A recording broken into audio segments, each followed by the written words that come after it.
Rare earth element কী এবং বাংলাদেশে এর কেমন সম্ভাবনা রয়েছে, ভবিষ্যৎ কী? আমার পিএইচডির বিষয়বস্তু ছিল এই রেয়ার আর্থ এলিমেন্ট। এটিকে বাংলায় বলা হয় বিরল খনিজ ধাতু বা বিরল মৃত্তিকা ধাতু। পর্যায় সারণীতে আমরা সেটাকে গ্রুপ 2 এর এলিমেন্ট বলা হয়। গ্রুপ 2 এর এলিমেন্টের মধ্যে নিচে যে ল্যান্থেনাইট সিরিজের 15টি এলিমেন্ট আছে, সেই 15টি এলিমেন্ট এবং সেই সাথে স্ক্যান্ডিয়াম এবং ইট্রিয়াম সহ এই 17টি এলিমেন্টকে রেয়ার আর্থ এলিমেন্ট বা বিরল খনিজ উপাদান বা বিরল মৃত্তিকা ধাতু বলা হয়। এখন বিষয়টা হচ্ছে এর প্রয়োজনীয়তাটা কী? প্রথমত হচ্ছে আমরা যে মোবাইল দিয়ে আমরা এই ভিডিওটি দেখছি বা কম্পিউটার দিয়ে দেখছি, আমাদের চারপাশে যত ইলেকট্রনিক্স গ্যাজেট আছে, এই সমস্ত গ্যাজেটগুলোর একটি মৌলিক উপাদান হচ্ছে তার ম্যাগনেট। এই ম্যাগনেটটা তৈরি হয় রেয়ার আর্থ এলিমেন্ট থেকে। একটা জেট বিমান তৈরি করতে, একটা ফাইটার জেট তৈরি করতে প্রায় 400 কেজি রেয়ার আর্থ এলিমেন্টের প্রয়োজন হয়। তার মানে আপনার কাছে যদি রেয়ার আর্থ এলিমেন্ট না থাকে বা কোনো দেশের কাছে যদি সেই রেয়ার আর্থ এলিমেন্ট যদি না থাকে, তাহলে ওই দেশের পক্ষে সম্ভব না যে তারা নিজেদেরকে প্রযুক্তি খাতে এগিয়ে নিয়ে যাবে।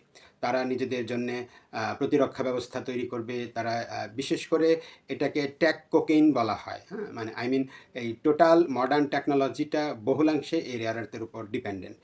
এখন এই রেয়ার আর্থ নিয়ে চলছে জিওপলিটিক্স পুরা বিশ্বজুড়ে। এটাকে নিয়ে চলছে একটা সাইলেন্ট ওয়ার, হ্যাঁ? একটা নীরব যুদ্ধ চলছে। মুখে বলা হচ্ছে না, কিন্তু প্র্যাকটিক্যালি একটা সাইলেন্ট ওয়ার সেখানে হচ্ছে রেয়ার আর্থ নিয়ে। এই এর কারণটা কি? কারণটা হচ্ছে পৃথিবীর সমস্ত রেয়ার আর্থের বলা হয় যে 70% রিজার্ভার স্টিল নাও 70% রিজার্ভার চায়নাতে, এবং কিন্তু এই টোটাল মার্কেট দখল করে আছে 90%। হ্যাঁ, রিজার্ভার হয়তো ভবিষ্যতে অন্য কোথাও বাড়তেও পারে, এটা সময়ে সময়ে বাড়ে, কিন্তু মার্কেট এবং প্রসেসিং এবং এর বাজারজাতকরণ এর পুরোটাই সিংহভাগ দখল হয়ে আছে চায়নার মাধ্যমে। তো সেই জন্যে পুরো বিশ্ব তাদের টেকনোলজির জন্যে যে উপাদান দরকার, সেই উপাদানের জন্যে চায়নার উপর নির্ভরশীল। আর চায়না নিজেরাও টেকনোলজিতে পুরো ওয়ার্ল্ডকে তারা লিড করছে। তো সেই ক্ষেত্রে তারা চাইবে না যে তাদের এই টেকনোলজির কোর এলিমেন্টসগুলো সহজে তারা বাহিরে বাজারজাত করতে। হ্যাঁ, তারা সেগুলোকে রপ্তানি করে, বাজারজাত করে, বাট সেটা তাদের অর্থনৈতিক, রাজনৈতিক এবং জিওপলিটিক্যাল ইস্যুর সাথে সামঞ্জস্য রেখে তারা সেটাকে বাজারজাত করে। বিষয়টা এমন না যে কেউ চাইলেই তাদের কাছ থেকে এটা কিনে নিতে পারবে। উদাহরণস্বরূপ যদি বলা যায় যে জাপানের সাথে আগে চায়নার রেয়ার আর্থের এক্সপোর্ট বজায় ছিল, কিন্তু একটা সময় চীন জাপানের সাথে রেয়ার আর্থ এক্সপোর্ট বন্ধ করে দেয়। তো কিন্তু জাপান তো টেকনোলজিক্যালি ডেভেলপড, তারা তাদের এই রেয়ার আর্থকে পাওয়ার জন্যে তখন তারা থার্ড কান্ট্রিগুলোর সাথে যোগাযোগ করে, অর্থাৎ যারা চায়নার কাছ থেকে রেয়ার আর্থ কিনছে তাদের কাছ থেকে আবার বেশি দামে জাপান রেয়ার আর্থ কিনে নিচ্ছে। তো এই বিষয়টি যখন আবার চায়না অবগত হলো যে জাপান তাদের তাদের চায়নার রেয়ার আর্থ তারা থার্ড কান্ট্রির মাধ্যমে তারা তাদের আওতায় নিয়ে যাচ্ছে, এক পর্যায়ে তারা সেই যে সেকেন্ড কান্ট্রি বা থার্ড কান্ট্রি যাদের মাধ্যমে জাপান তাদের রেয়ার আর্থকে তাদের নিজের তারা নিচ্ছিল, তারা তাদের এখানে সরবরাহ বন্ধ করে দেয়। এখন তাহলে Japan is for an example. ঠিক তদ্রূপ পুরো ইউরোপ, হ্যাঁ? ইউরোপের যে ইকোনমি এবং তাদের যে টেকনোলজি, অর্থাৎ টেকনোলজি বেসড যে ইকোনমিটা, এই ইকোনমিটা রেয়ার আর্থের উপর ডিপেন্ডেন্ট। এখন যদি তারা এই রেয়ার আর্থ যদি তারা সরবরাহ না পায়, তাহলে তারা তাদের টেক ডেভেলপমেন্ট করতে পারবে না। আমরা যে স্যামসাং ফোন আমরা দেখছি, আমরা বিএমডাব্লিউ গাড়ি দেখছি, হ্যাঁ? আমি পার্সোনালি ইউরোপে যখন আমি যাই বা দেখি, তো তখন তাদের মানে টেকনোলজিক্যালি তারা হাইলি প্রমিনেন্ট। তো স্পেশালি আমরা জার্মানের কথা বলতেই হয়, কিন্তু এই টেকনোলজির যে কোর ম্যাটেরিয়াল সেটা আসতেছে চায়না থেকে। সিমিলারলি দ্য সেম থিঙ্কিং একইভাবে এটা ইউএসের জন্য প্রযোজ্য, হ্যাঁ? তারা যদি তাদের যে সামরিক প্রতিরক্ষা ব্যবস্থা, ওয়ার উইপেন, তারা তাদের ইলেকট্রিক কার, তারা মোবাইল, ম্যাগনেট, কম্পিউটার, তারপর হচ্ছে মেডিকেল ডিভাইসেস, এই সমস্ত জিনিসগুলো প্রস্তুত করা বা বিশ্ববাজারকে নিয়ন্ত্রণ করা সম্ভব না যদি কিনা রেয়ার আর্থ না পাওয়া যায়। তো তাহলে এই রেয়ার আর্থ পাওয়া যাচ্ছে কোথায়? চায়নার পাশাপাশি ইউরোপের কিছু দেশে পাওয়া যাচ্ছে, হ্যাঁ? তারপর রাশিয়াতে পাওয়া যাচ্ছে, ব্রাজিলে সীমিত পরিমাণ আছে। ইন্ডিয়াতে খুব স্বল্প পরিসরে পাওয়া যায়, হ্যাঁ? মালয়েশিয়াতে তারা নতুন করে এক্সপ্লোর করছে, তারা তাদের অনেকগুলো সোর্স তারা অলরেডি ডিফাইন করেছে। কিন্তু এই যে অন্যান্য দেশগুলোর কথা বললাম, লাইক ব্রাজিল, রাশিয়া, অস্ট্রেলিয়াতেও আছে, কিন্তু তারা তাদের এই প্রসেসিং টেকনোলজির জন্য তারা আবার ওই সকল দেশ নিজেরা স্বয়ংসম্পূর্ণ নয়। এই প্রসেসিং টেকনোলজির জন্য তারা মেনলি চায়নার উপর ডিপেন্ডেন্ট, এবং অস্ট্রেলিয়া এই ক্ষেত্রে আরও প্রমিনেন্ট, তারাও প্রমিনেন্ট।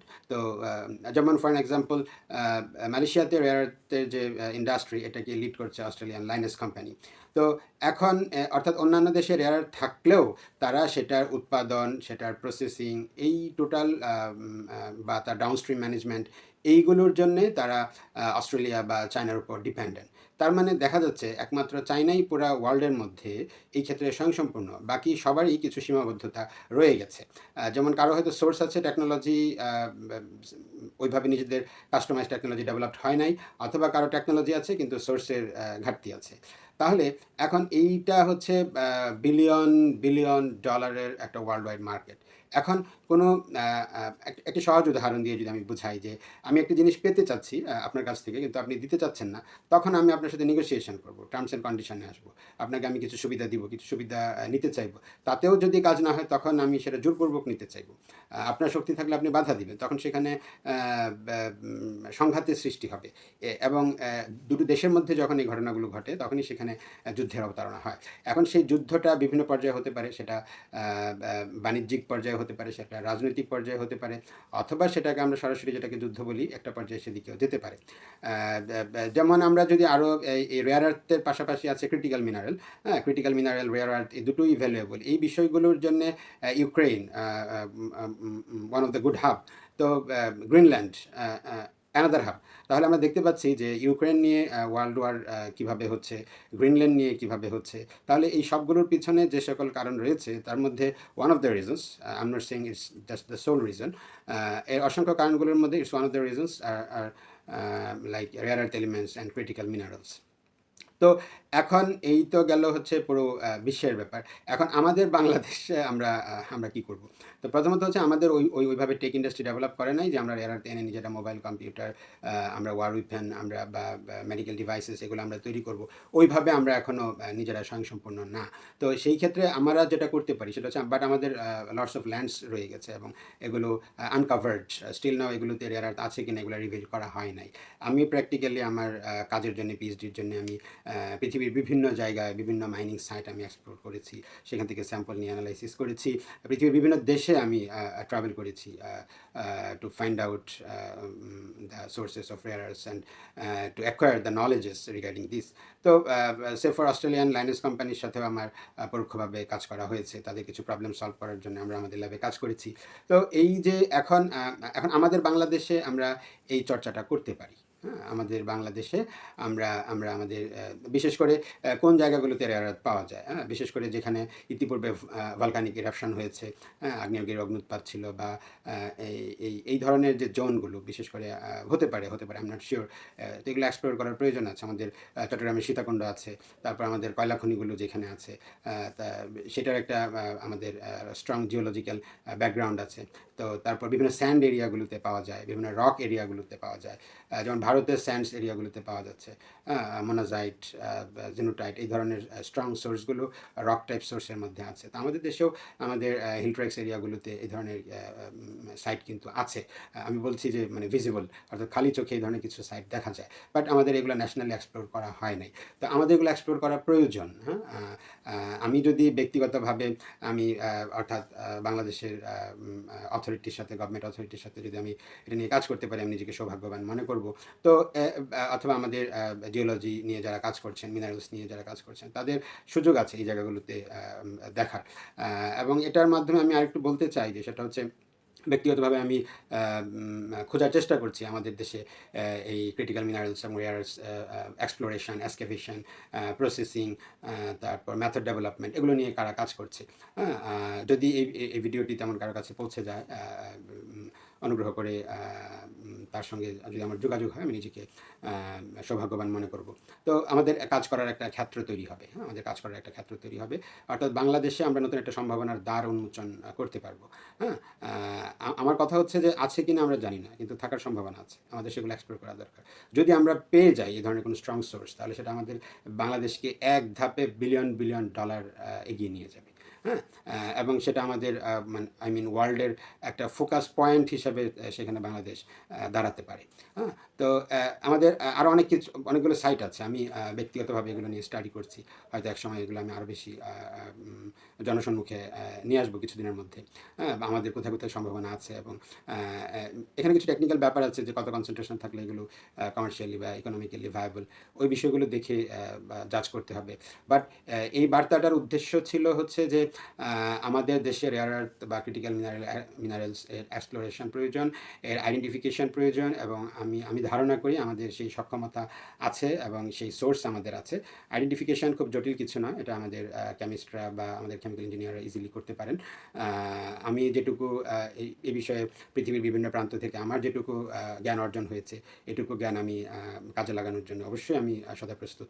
তো দেখা যাক যে এটা কিনা আমরা এগিয়ে যেতে পারি কিনা, এই সম্ভাবনার দ্বারটা আমরা উন্মোচন করতে পারি কিনা। ভবিষ্যতে আমরাও চায়নার মতো বা ব্রাজিল, রাশিয়া বা মালয়েশিয়ার মতো আমরা রেয়ার আর্থ রিচ কান্ট্রি হিসেবে হয়তো আমরা আত্মপ্রকাশ ঘটাতে পারি। আমরা কে জানে আমাদের আমাদের নিজেদের মধ্যে কী সুপ্ত সম্ভাবনা রয়ে গেছে। তো যেমন আমাদের গ্যাস আমরা জানি, আমাদের কয়লা, তো এগুলো আমাদের ন্যাচারাল রিসোর্স। আমাদের দেশে যে পরিমাণ পিওর গ্যাস পাওয়া যায়, এটা পৃথিবীর বিভিন্ন দেশে বিরল। হ্যাঁ, এত পিউরিফাইড গ্যাস খুব কম পাওয়া যায়। তো জাস্ট এটা একটা সিম্পল উদাহরণ দিয়ে আমি বলছি। তো ঠিক তদ্রুপ হতে পারে যে আমরা হয়তো স্ট্রং মিনারেল রিসোর্স আমাদের আছে, আমরা জানি না। হ্যাঁ, তো সেই জায়গাটায় আমাদের একটু ফোকাস করা প্রয়োজন। এই ক্ষেত্রে আমি বিভিন্ন ইউনিভার্সিটিগুলোকে বলবো, স্পেশালি যারা কেমিস্ট্রি, কেমিক্যাল ইঞ্জিনিয়ারিং নিয়ে কাজ করে, জিওলজি নিয়ে কাজ করে, তারা এই বিষয়গুলো নিয়ে কাজ করতে পারে। হ্যাঁ, আর সেই সাথে আমি আমার নলেজটাকে যদি আমার দেশের জন্য, যেহেতু আমার নলেজটাকে পৃথিবীর বিভিন্ন দেশ কাজে লাগাচ্ছে বা পৃথিবীর বিভিন্ন দেশের জন্য আমি কাজে লাগাচ্ছি, হ্যাঁ, আমার জ্ঞানটাকে তারা হায়ার করে নিচ্ছে, তারা সেটাকে কাজে লাগাচ্ছে।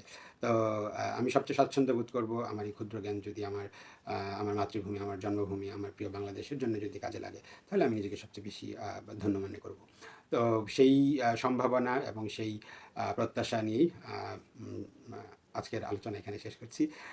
আশা করি বাংলাদেশ এই ক্ষেত্রে অনেক দূর এগিয়ে যাবে। ধন্যবাদ সবাইকে।